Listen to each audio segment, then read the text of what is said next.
Mata ini menatap ilmu, tapi adakah ilmu itu meresap atau sekadar berlalu tanpa jiwa? Si anak tekun di hadapan skrin, gadget di tangan. Adakah sahabat setia ataupun musuh dalam diam? Jiwa-jiwa muda menanti guru untuk mengharungi dunia digital. Adakah beliau mampu menyampaikan ilmu dengan cara baharu?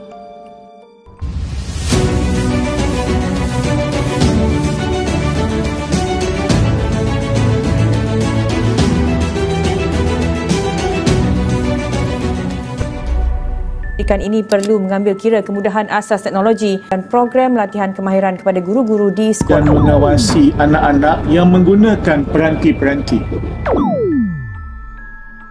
Kebimbangan ini mencengkam, membayangi setiap langkah.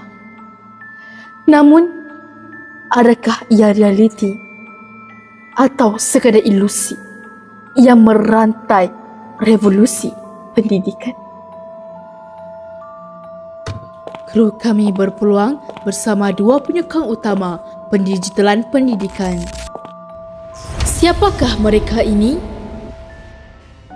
Sektor Sumber dan Teknologi Pendidikan SSTP Negeri Pulau Pinang sentiasa komited memperkasakan pendidikan di negeri ini. Bagaimana SSTP Pulau Pinang memperkukuh kemahiran digital guru bagi merealisasikan dasar pendidikan digital? Sektor Sumber Teknologi Pendidikan Jabatan Pendidikan Negeri Pulau Pinang yang diterajui oleh Encik Saiful Nizam bin Ramli akan memastikan bahawa segala program-program digital kita akan angkat ke peringkat kebangsaan dan juga antarabangsa. Usaha-usaha yang dijalankan oleh SSTP Pulau Pinang dalam membantu guru untuk merealisasikan pendidikan digital dengan mewujudkan komuniti guru penggerak digital Pulau Pinang. Kita melahirkan jurulatih utama negeri AI dan jurulatih utama negeri Mikrobotik dan juga Reka Edukip. Jurulatih utama negeri AI, kita fokuskan kepada PDP guru dengan menggunakan aplikasi AI dalam pelantar pembelajaran D5. Untuk jurulatih utama Mikrobotik dan juga Reka Edukip, kita fokuskan kepada murid iaitu program pemangkasaan pendidikan digital murid. Jadi, seiring dengan slogan Jabatan Pendidikan Negeri Pulau Pinang, peneraju transformasi pendidikan digital, kita akan pastikan Negeri Pulau Pinang akan menuju ke pesada antarabangsa. Assalamualaikum, saya merupakan Siti selaku pengurus Nadi Bertam. Nadi merupakan inisiatif daripada MCMC. Melalui inisiatif ini, kita menyediakan pelbagai ruang pendidikan digital kepada para pelajar. Antara bahan digital yang digunakan dan disediakan di Nadi Bertam adalah seperti e-tuition iaitu Maxis E-Class dan juga Nadi Nature Indilia.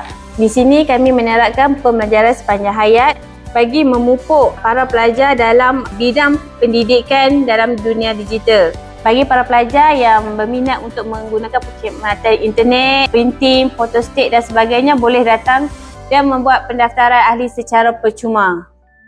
Benarkah pendigitalan membawa mudarat atau sekadar kebimbangan tidak berasas?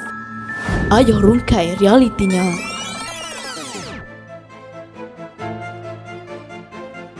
Tatapan itu menghayati ilmu, mencetus ingin tahu, membuka eksplorasi tanpa batas. Gadget di tangan, teman pembimbing.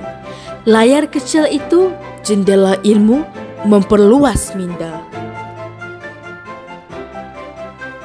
Guru kini bersedia. PDPC lebih interaktif, teori dihidupkan, ilmu mendekati realiti. Jangan takut untuk berubah.